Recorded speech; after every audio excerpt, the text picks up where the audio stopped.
अस्सलाम वालेकुम भाईजान। वजन क्या हाल है आपका? ठीक है। नाम क्या है आपका? इशफाक अहमद। अच्छा इशफाक भाई, ये मिट्टी के बर्तन आप खुद बनाते हैं या फिर लेके आते हैं कहीं से? लेके आते हैं। अच्छा, तो यहाँ पे अभी भी हैं मिट्टी के बर्तन बनाने वाले? आप साथ ही मतलब इसी कोट मिठन में ही है? अच्छा, दूसरे इलाकों में तो इस तरह है कि जो मिट्टी के बर्तन बनाने वाले थे उन्होंने काम ही छोड़ दिया है, दूसरे कामों में लग गए हैं। क्या अभी यहाँ पे भी मतलब कि उसी तादाद में हैं या यहाँ पे भी इसी? यहाँ भी कम हो गए। यहाँ पे हैं अभी बहुत सारे इस तरह के हैं काम करने वाले। चले माशाल्लाह।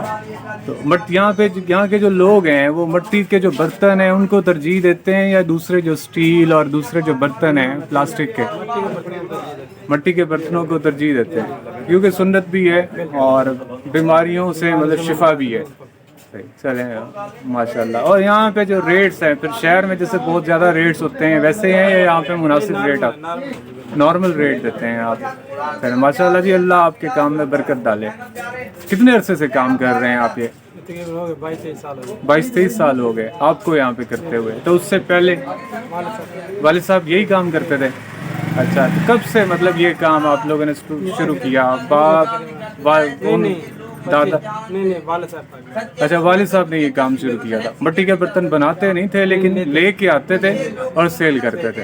अच्छा, और जो लेके आते हैं वो कोई और है मिट्टी के बर्तन यहाँ पे बनाने वाले?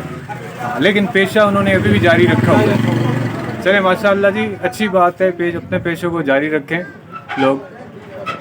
आपसे मिलके बड़ी खुशी हुई माशाल्लाह। और मिट्टी के बर्तन और बहुत सारी चीज़ें यहाँ पे देखने को मिली हैं।